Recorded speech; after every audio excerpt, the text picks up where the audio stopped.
जय गुरु जी, शुक्राना गुरु जी, अनंतम अनंतम शुक्राना, पल पल का शुक्राना, हर पल का शुक्राना, श्वास श्वास शुक्राना, सिमन सिमन शुक्राना, रोम रोम से शुक्राना। गुरु जी के श्री चरणों में उनकी बेटी सपरिवार विवाह का प्रणाम और आप सभी साथ संगत जी को जय गुरु जी। गुरु जी के श्री चरणों में हम सबके लिए कलेक्टिव यही अरदास संध्या समय में सुबेरे हमने अरदास करी थी और गुरु जी ने हमें खुश ही रखा, हम लोग को संभाले रखा, हमारी कमियों को परस्पर दूर करते हुए हमारे अंदर अपनी लाइट परस्पर वो डालते जा रहे हैं और हमें अवेक करते चले जा रहे हैं, चीज़ों के प्रति हमें सचेत करते जा रहे हैं, हमारी लाइफ को बैलेंस करते चले जा रहे हैं।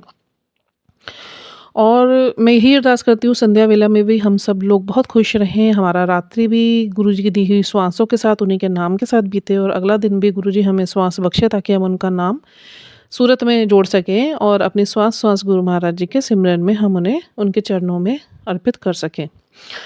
इस श्वास पे मुझे एक गुरबाणी की लाइन बहुत सुंदर लगती है, बहुत सुंदर शब्द है, वो गुरु महाराज जी का बख्शा हुआ। हरबंस जी जो कीर्तन करते थे गुरु जी के टाइम पे उन्होंने उन्हें ब्लेस करा हुआ था। हरबंस जी हैं जो गुरु जी के लिए गाते थे उस टाइम पे। भजन गुरु जी ने कभी भी प्रेफ़र नहीं करे, सुनते थे भजन तो गुरु महाराज जी ने एक बार ये बोला था कि छड्डो इन भजनां नूं कुछ नहीं रखिया इहदे विच, तुम लोग ना सारे गुरबाणियाँ सुना करो और एक समय आएगा कि ये भजन सब हट जाएँगे और फिर सब गुरबाणियाँ स्टार्ट हो जाएँगी and I am very feeling Amaze and मतलब गूज़बम्प होते हैं कि जब मैं जुड़ी गुरुजी ने मुझे जोड़ा था ना अपने से, तो मैं आपको बताऊँ मुझे सिर्फ़ भजन्स के बारे में ही पता था, मुझे गुरबानीज़ के बारे में नहीं पता था, मुझे गुरु ग्रंथ साहिब जी की महिमा के बारे में नहीं पता था, मुझे अमृत वेला की महिमा के बारे में नहीं पता था, मुझे गुरु जी के बारे में कुछ ख़ास नहीं पता था, जैसे जैसे पता चलता गया बस वही पता चला गया।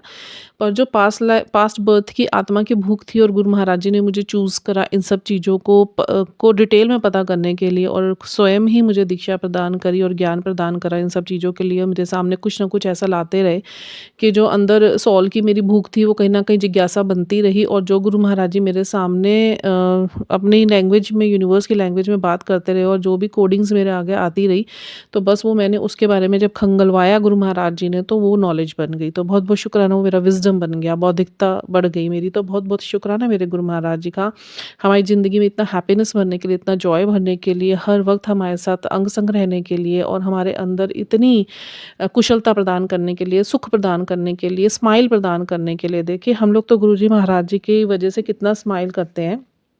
हमारी स्माइल का तो हम स्माइल करते हैं तो हमारा तो मतलब एक ही होता है कि हाँ we are very happy and this is the only way कि we are showing our happiness by smiling, है ना? एंड गुरुजी ने मुझे ये सिखाया कि always keep smiling because it always improves your face value. तो कीप स्माइलिंग करते रहने चाहिए, सबके सबके फेस पे स्माइल रहनी चाहिए। पर जब गुरुजी हँसते थे ना उनके बहुत सारे मीनिंग होते थे, उनके स्माइल के बहुत सारे मीनिंग होते थे। गुरु महाराज जी जब अपने फिज़िकल फॉर्म में थे तो उनके उन्हीं के टाइम के मैंने सत्संग सुने हैं, तो जो उस टाइम के अंकल आंटीज़ होते थे, वो यही बोलते थे कि गुरुजी बोलते थे, "ਤੁਹਾਨੂੰ पता मैं किन्ने कष्ट अपने उत्ते लिए होए मैं ਤਾਂ ਵੀ स्माइल करदा रहिंदा है।"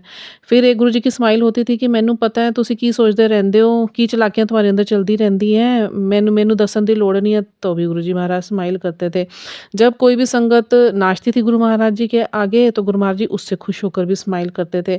फिर गुरुजी बोलते थे, "ਮੈਨੂੰ पता है ਤੁਹਾਡੀ ਲਾਈਫ ਵਿੱਚ ਕੀ ਚੱਲਦਾ ਪਿਆ ਹੈ, ਫਿਰ ਵੀ ਤੁਸੀਂ खुश ਰਹਿੰਦੇ ਹੋ ਮੇਰੇ ਨਾਲ, ਤੁਸੀਂ ਸੰਗਤ बन के मेरे नाल ही खुश रहते हैं, मेरे बताए हुए वचनां ते चलदे हैं।" तो भी गुरुजी स्माइल करते थे। So his smile has divine meanings. तो गुरु महाराज जी ने हमें क्या सिखाया था? गुरु महाराज जी ने हमेशा हमें यही बोला, "जा ऐश कर।" खाओ पियो ऐश करो, पार्टीज़ करो, अच्छे कपड़े पहनो, बाहर जाओ, लोगों से मिलो, अपने घर में आप लोग पार्टीज़ थ्रो करो, अच्छा खाओ, अच्छी कम्युनिटी बनाओ, शादियों में जाओ, सेलिब्रेशंस जाओ, अच्छे-अच्छे से तैयार हो। ये उन्होंने ऐश कर का एक ब्लेसिंग दिया था, but no, we should not think like this. This is not the way. जो लाइफ़ के बारे में गुरु महाराज जी हमें सिखाना चाहते थे ना कि व्हाट इज़ लाइफ़? लाइफ़ क्या है कि बैलेंस करो, ठीक है? बैलेंस करना है अपने जीवन के हर पहलू को आपने बैलेंस करना है, चारों तरफ से बैलेंस करना है। ऐसा नहीं होना चाहिए कि आप बाहर तो लोगों में जाके बहुत ज़्यादा खुशियाँ बाँट रहे हैं, बट आपके घर के लोग आपसे नाराज़ रहें। या बाहर तो आप लोगों में जाके बहुत सेवा कर रहे हैं, बट अपने घर की सेवा आप नहीं कर रहे हैं। आप लोगों के साथ कनेक्शन तो बहुत अच्छे बनाकर बैठे हुए हैं, बट वही मियाँ-बीवी के संबंध अच्छे बैलेंस नहीं हैं, या पेरेंट्स मिलकर बच्चों की परवरिश अच्छे नहीं कर रहे हैं, उनके बीच में इतना मतलब डिफरेंसेस ऑफ थॉट्स हैं, डिफरेंसेस ऑफ एक्शंस हैं, डिफरेंसेस ऑफ बिहेवियर्स हैं, तो वो फिर लाइफ आपका बैलेंस नहीं है। ऐश कर का मतलब सिर्फ ये नहीं होता कि अपना एन्जॉयमेंट ढूँढिए। It means Guruji what Guruji wanted to say us what he wanted to teach us कि just make balance in always.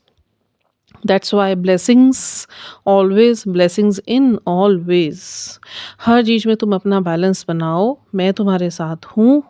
अगर तुम अपने जीवन में इसी तरीके से अपने हर पहलू पे आप बैलेंस बनाएंगे तो आप ऐश ही ऐश करोगे। तो मीनिंग्स हमने गलत नहीं लेने गुरु महाराज जी के। हम मुझे लगता है कि ये चीज़ हमारे सामने बहुत क्लियर होनी चाहिए।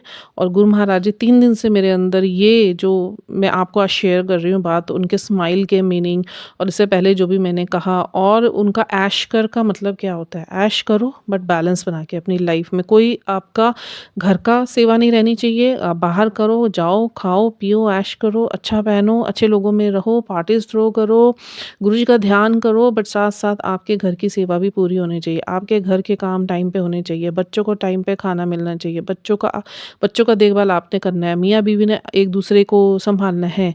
आदमी का काम कर्म करना है, वो घर की रिस्पॉन्सिबिलिटी संभाले। औरत का काम घर संभालना है, वो उसे करे। मियाँ बीवी एक दूसरे को खुश रखे, दोनों मिलके बच्चों को खुश रखे।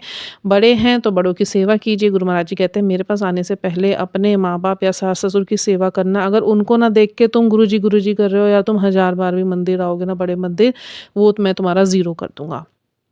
मेरे पास तब आना जब ये दी हुई रिस्पॉन्सिबिलिटीज़ तुम अपने अच्छे से निभा सको, क्योंकि ये भी एक किस्म की सेवा है जो मैंने दी हुई है, उसे पूरी करोगे। ये भी सत्संग है, घर की सेवा करना भी सत्संग करना है, उसकी सेवा करना है। तो उसी प्रकार से आप अपने घर और अपने मटेरियलिस्टिक लाइफ में भी बैलेंस बनाइए, पर चारों तरफ से बनाइए। लोगों को खुश नहीं करना है। आप पहली सेवा घर से शुरू होती है, तो घर का सेवा आपने करनी है, वो सत्संग आपने करने हैं। तो अभी मैं इतना ही रखूँगी। गुरु महाराज जी के बेंत बेंत बेंत शुक्राने। और एक शुक्राना और करना चाहूँगी, मेरे बेटे को गुरु महाराज जी ने नई लाइफ ब्लेस करी है दोबारा से, क्योंकि उसकी तबीयत के ऊपर बहुत ज़्यादा पता नहीं कुछ ना कुछ ऐसा दिक्कत रहता है।